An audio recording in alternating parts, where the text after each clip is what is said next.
оны хооронд бас энэ татврын зохицуулалтыг одоо уулуурхаан салбарт бол гайлын албан татвар нь 5%, за онцгой албан татвар нь 109 мянган төгрөг ч үлээ. Гэх мэтээр ингээд бусад салбарт болохоор бүр тэглэсэн тийм зохицуулалтыг хийж ирсэн.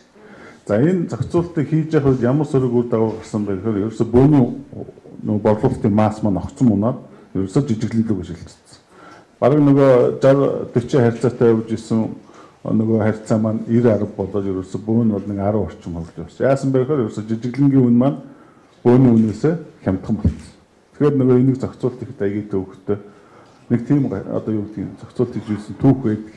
Ер нь энийг одоо тэгж нөгөө татврыг нөгөө салбараар нь ингэж салгаж ингэж онол боломжгүй. Тэгэхээр ерөөсөө нөгөө хэрэглэгчтэй зорилт хэрэглэгчтэйгээл өргөн хэрэглээний авдрын зүйн эхний хэмжээнд аваад дараа нь одоо ерөнхийд нь тэгээ зах зээлийн голдолтон шилжүүлнээр гэсэн тийм бодлого. Тэрнээс биш одоо хэрэглэгчд нь чамд одоо өндөр дотроо чамд баг дотроо гэсэн бол болохгүй. За нөгөө зай хэмжээ нөгөө маркетингийнхаа компаниудынхаа бодлого гих мэтээс хамаарат бол өмнө янз бүр тогтоогдож байгаа.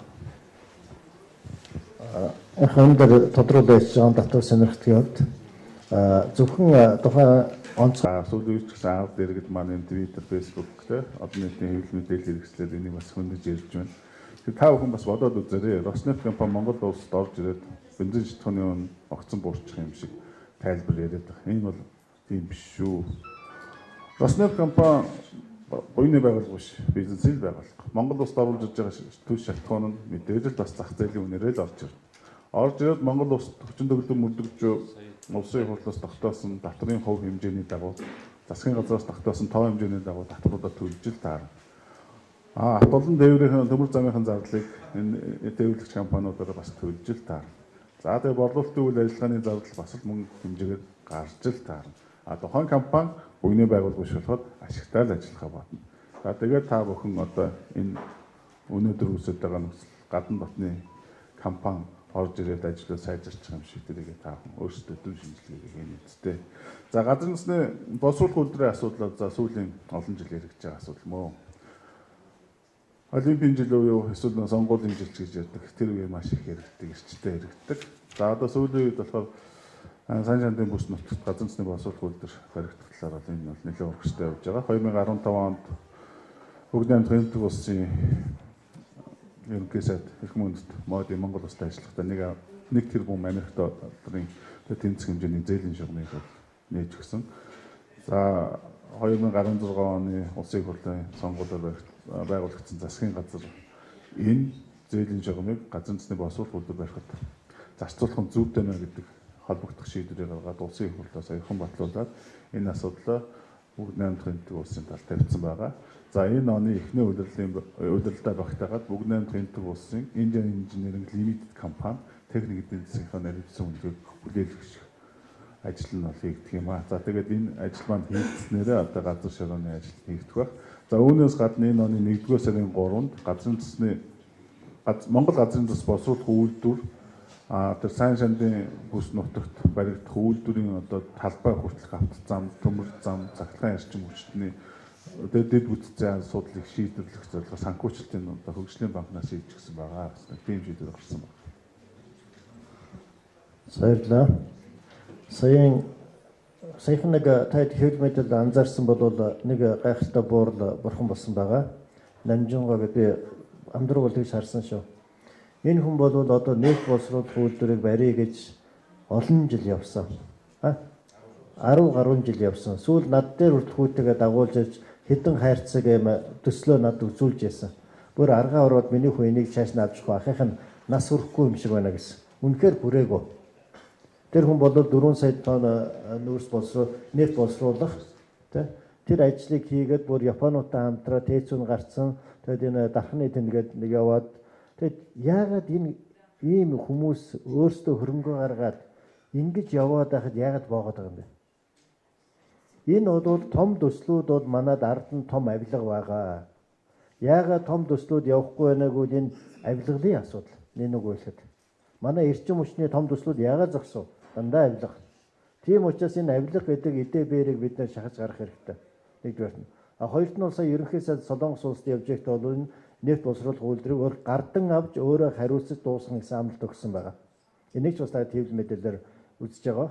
Тэгэхээр энэ хэр зэрэг асуудлаа. Дээр нь бол манай энэ түүхийн эдийн дахин боловсруулах асуудал зөвхөн нефт гэлтгүү зэсийн асуудал. Одоо нүүрсээ дахин энэ бүх асуудлыг дандаа унтраах байхгүй болгох зөвхөн түүхийн дээр нь гаргах тийм үйл явц бол гадна дотны янз бүрийн бодлогоор их явагдаж байгаа.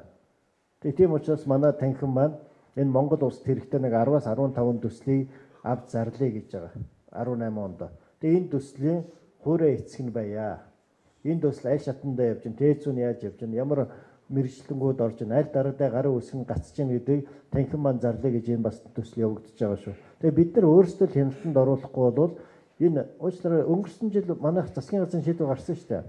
Зэс дахин зэсийн бажимд босруулгуул.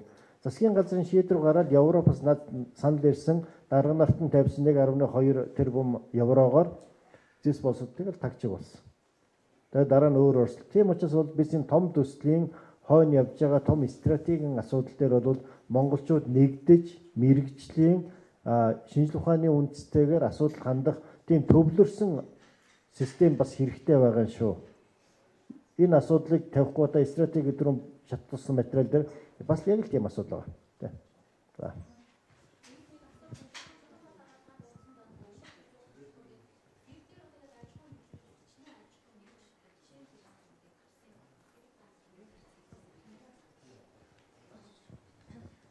Тэгэхээр нэг асууч. Сая чанарын асуудлыг бас нэлээд хөндлөлөө.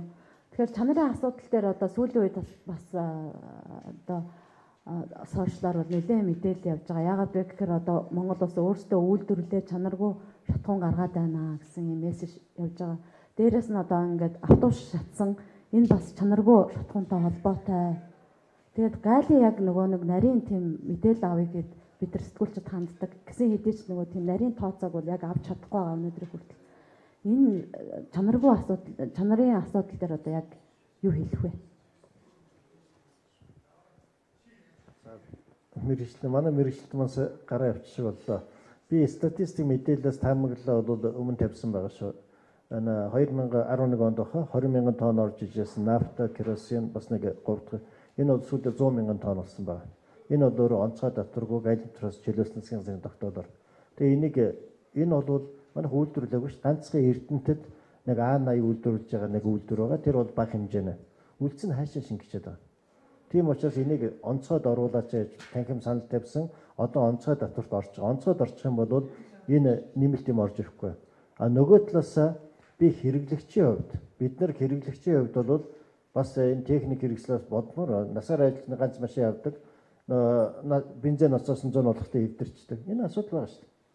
Бүр бодит үнэн хэлэх юм бол манай нэлээд том хүчний байгууллага база Toyota-тай хамтран ажиллая гэсэн санал тавьж байсан юм бэл. Toyota-ийн бүр албан үзээд манай лаборатори явж шатхуунд бензин авч лабораторид үзсэн байна. За ийм бензинтэй газар бид нар нэг цагч танад баталгаа өгч чадахгүй гэсэн юм. Машинд. Энэ юу хэлж байгааг үдээс одоо энэ стандарт тавих хэрэгтэй. А энэ стандартаас хэн зогцдог вэ гэвэл нэлээд монопол ус зогтдог. Нэлээд төрөлцтэй хамтарсан. А түрүүний таны үн тогтворчлох хөтөлбөрийн асуудал байгаа шүү дээ. Энэ дээр бол дарга тоог нь хэлэх бах. Энэ дээр тухайн үед өгсөн хамгийн гол асуудал бол Монгол банктай тохироод 1470-аар гадаад валютын нөхцөлийн гэрээ байсан. Энэ бас нэлээд удаан явсан шүү. Долларын анш 2000 хүрчээд байхад 1470-аар. Энэ бодтой айгүй том орон зайг өгсөн л байхгүй. Гэтэ энэ бол ийм хиймэл аргачлал болдгоо ма татварлууч бидний мөнгнөөс авал хийж байгаа шүү. Өнөөдрийн Монгол банкны 3 их найдын алдагдал дотор энэ нэлээд том зай эзэлж байгаа шүү. За. 12-аас 15 оны хооронд үн тогтворчлох хөтөлбөр гэдэг түүний нэг хэлбэрээр манай шатхууны үнийг тогтворчлох хөтөлбөр хэрэгжсэн байна. Монгол банкнаас арилжааны банкудад дамжуулаад нэр өрхий 6 өрөө 7 аж ахуй нэгж 192 тэрбум төгрөг 3.8% үүтэй зээл олгосон. За 2015 оны 12 сард чиг санагдаж байна. Ямар ч байсан үнэлсэн, дүгнсэн буцааж мөнгө төгрөгүүдөө бүгдийг манай импортлогч компаниуд бол төлсөн. Хамгийн одоо юу гэдгийг тухайн тэр дөрвөн үн тогтворчлох хөтөлбөрийн хамгийн одоо өгөөжтэй үр дүнтэй хэрэгжсэн нь бол тэр юм байна. За тэгээд валютыг бол 1440-аас 1950 төгрөгийн хооронд 4 удаагийн тогтмол ханшаар шилжүүлсэн байдгийн байна лээ. За тэгээд энэ бол мэдээж тэр 3 их найдыг чинь нэг тодорхой юм гэдэг нь бол алдагдлыг хүлээсэн бол үнэ. Нөгөөх нь тийм блендингийн асуудал. За 2015 оны одоо сүүлд 11 сард бол онцгой албан татварын хувь хэмжээг бол тоон тутамд нь автобензинүүд дээр 400 мянган төгрөг, за дизель түвшин дээр 520 мянган төгрөгөөр тогтоосон юм а. Энэ бол Сүхбаатар замын Алтан булаг бомтоор оруулж ирж байгаа автобензинүүд. Энэ бомтоор манай нийт Монгол улсад импортлж байгаа зүүнсний бүтээгдэхүүний бараг 90 орчим хувь нь орж ирдэг. За энэ онцгой албан татварыг ингэж өндөр тогтоосныхаа сөрөг үр дагавар нь юу гарсан бэ гэхээр нөгөө керосин, нафта, одоо завсрын бүтээгдэхүүнүүд маань онцгой албан татвараар ямар нэгэн байдлаар зохицуулагддаг. Энэ бүтээгдэхүүнээ импорт ирсэн. За 1600 мянга. За өнгөрсөн оны би нэг нафта, керосин, бас химийн элементийн 3-4 бодисыг аваад зүгээр хальт харсан. 130 мянган тонн болсон байлээ. За үүнийг ингээ онцгой албан татврынхаа хууль нэмэлт өөрчлөлт оруулаад завсрын бүтээгдэхүүн гэдгээр нь татвартай болгочих юм бол энэ бүтээгдэхүүний маань импортын хувь хэмжээ бол эрс буурна. За ингэснээр нөгөө талдаа автобензин, дизелийн түвшний маань импорт ирсэн. Тэгэхээр нөгөө манай татварын бааз бол нэмэгдэнэ л гэсэн. Тэгэхээр бид 100 юм оруулж ирээд 1000 төгрөгийн татвар тавих уу, 200 юм оруулж ирээд 500 төгрөгийн татвар тавих уу гэдэг бас ангийн яамныхан бас тооцох байлгүй.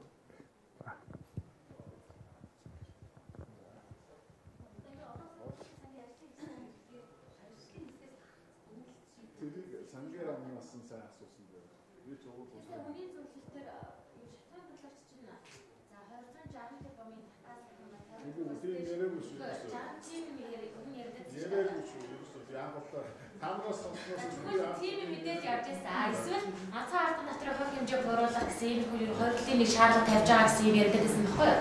Тэгэхээр үнийн зөвлөлт үнийг нэмэхгүйгээр тэгээд шийдсэн бол олон улсын валютын сангийн хэрэгээр ганцхан албан татварын хувь хэмжээ яаж бууруулах гэдэг тохиролцсон юм шүү.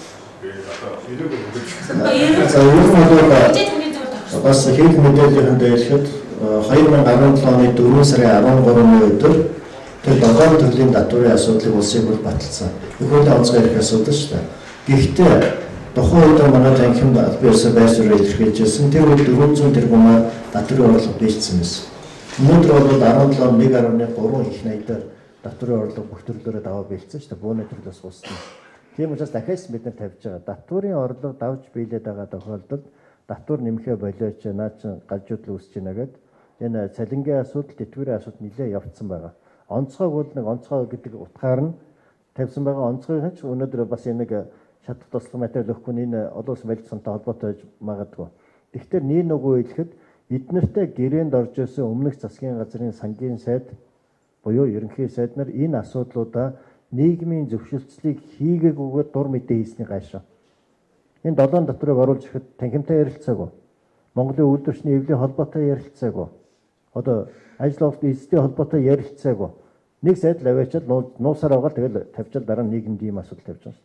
Өнөөдөр бид нар эдийн засгийн ололтоор 5.8 дээр нь бол энэ татварын даван бэлтээр бол валютын сантай бас бид нар арай өөрөө ярих болцоо байсан. Тэрийг алдсан. Тийм учраас одоо энэ давуу юмнуудаа үзүүлээд энэ одоо сангийн сайд Хөрлбаатарын лавис мэдэндээ тэрийн дээр авах бах. Гэхдээ ер нь бол хүмүүс эрхээ алдна гэдэг ямар аимшигтайг бид нэр бас бүгдээр ойлгож байгаа шүү. Бүх татварын эрхээ валютын санд алдсан. Одоо манай макро санхүүгийн бүх менежментийг тэд нар 3 жил хийн. Яг л монголчууд хийж чадахгүй мэдээд орсон. Гэтэл эрх алдна гэдэг цаана ийм л аюултай юм байна.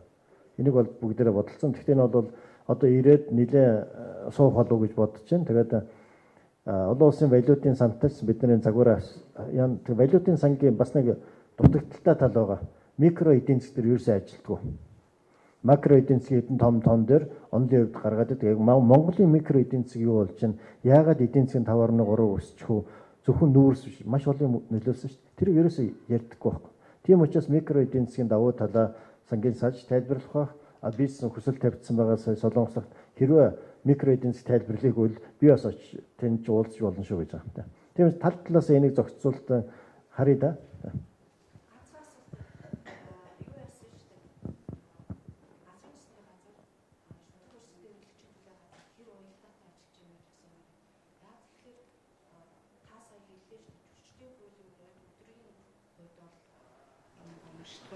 Руу оруулж ирж тэвэрлэх асуудал хориглогдсон.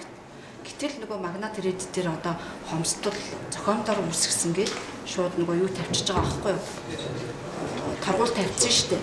Гэтэл энэ нь одоо юу ирсэн юм? Үнэхээр зохиомлоор ирсэн юм уу? Эсвэл тэр нэг өдрийн дүндээ яг нэг хэсэг хугацаагаар тасарсан байсныг ингэж үзээд байгаа юм. Хоёрдугаар тэгэхээр ерхий сайд дээр уулзсны дараа ер нь бол тодорхой болсон бензинүүд дээр нэмэхгүй гэдэг шийдвэр гарчлаа гэж ойлгосон л да. Тэгээ зөвлөмж ч бас тэгж гарсан. Тэгэнгүүт одоо Петровис 95 дээр ч гэдэг нь 1 литр тутамд 114 нэмсэн байх жишээтэй. Тэгээ одоо эдгээр дээр хариуцлага яригдах юм уу, ярихгүй юм уу, яах юм, яаж зохицуулах юм?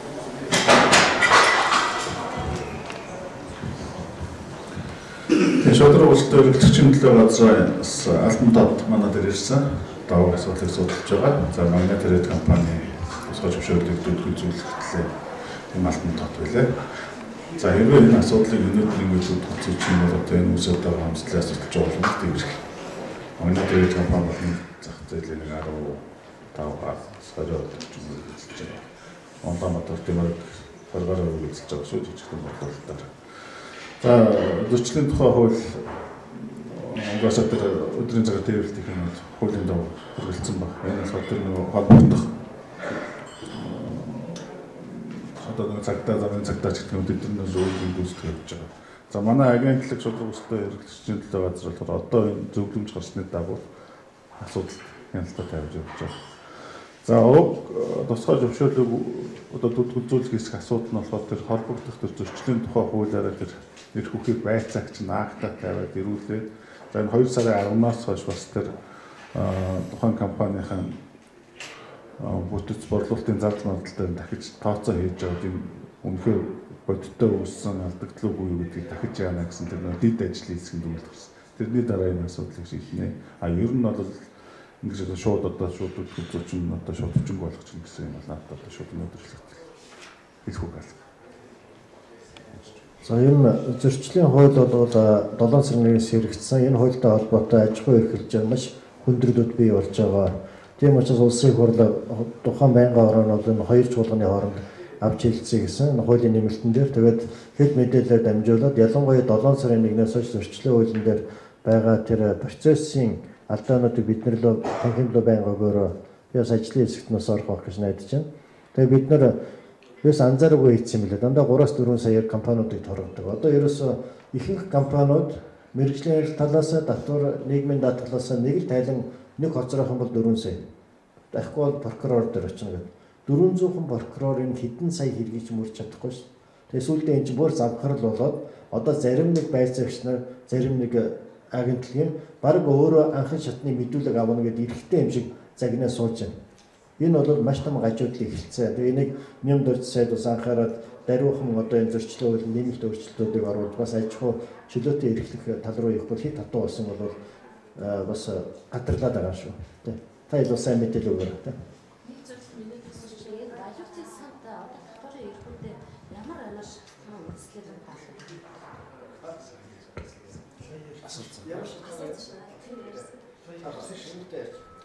Яг шалтгааныг хэлсэн юм шүү дээ.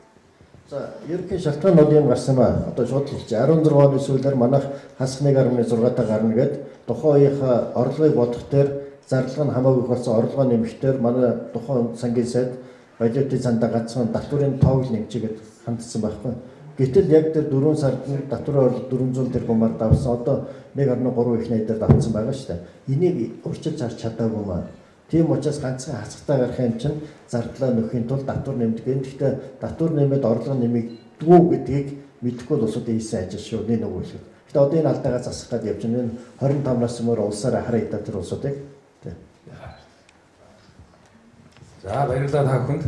За өнөөдрийн хэлэлцүүлгийг 1 цагийн хугацаанд төлөвлөсөн ингээд хугацаа цаг маань дуусч байна. Өнөөдөр хүрэлцэн ирсэн 2 хүндэт зочиндоо баярлалаа. За сэтгүүлчтэй маш их баярлалаа. Хариуцлагатай сэтгүүлчд маань ингээ үлдээд олон асуулттай сууж байгаа шиг байна. Тэгээ өнөөдөр бид тал талын оролцоолыг гэж төлөвлөсөн. За засгийн газараа төлөөж бол Чулуунбатар гэрлээ. Хувийн хвшлээ төлөөж Лавж авуудаар гэрлээ. 2 гол байгууллага нь бол ерөөдөө ирсэн. За энд иргэдийг төлөөж одоо иргэд буюу хэрэглэгчийг төлөөж шудраг өрсөлдөөн хэрэглэгчийн төлөө газар бас ирээсэ гэж их хүсэж байсан. Тэгээд энэ байгууллага бол одоо иргэдийн бас найдвар болчиход байна шүү дээ. Гэхдээ засгийн газрын бас нэг агентлаг тэгээд судалгааны байгууллагыг төлөөж одоо санхүү эдийн засгийн дээд сургуулаа харж байлаа. Газрын тосны бүтээгдэхүүн импортлогчдын холбоо маань бас ирнэ гэж бод ингээ хэмлэлийнхэн олон болоод ирсэн чинь тэгээ болж шиг боллоо. Бас айдас байгаа гэдгийг бас хэлсэн тийм ээ. За ингээд бидэнд бол олон асуулт үлдлээ. Цагаан сарын өмнө энэ асуудал шийдэгдэх үү? Валютын сангийн мэрэгчлэнүүд ирээд яаж шийдэх вэ? За энэ хуулиа эргэж харах нь уу? Эсвэл одоо мартагнуулаад үе шаттайгаар үнийг нэмэх нь үү гэдэг нь бол одоо ингээд асуулт хэвээрээ үлдлээ. Та бүхэн баярлалаа. Баярлалаа.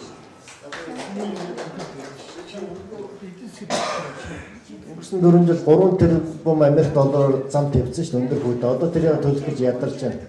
Дээр нь үнэгүй бензин хэрэглэн гэж юу байх вэ? Зах зээлээс. Тийм учраас зах зээлийнхаа ямаар явах хэрэгтэй. За ирсэн зочдод бүгдэнд нь баярлалаа. Тэгээд цаашдын ажилд амжилт хүсье.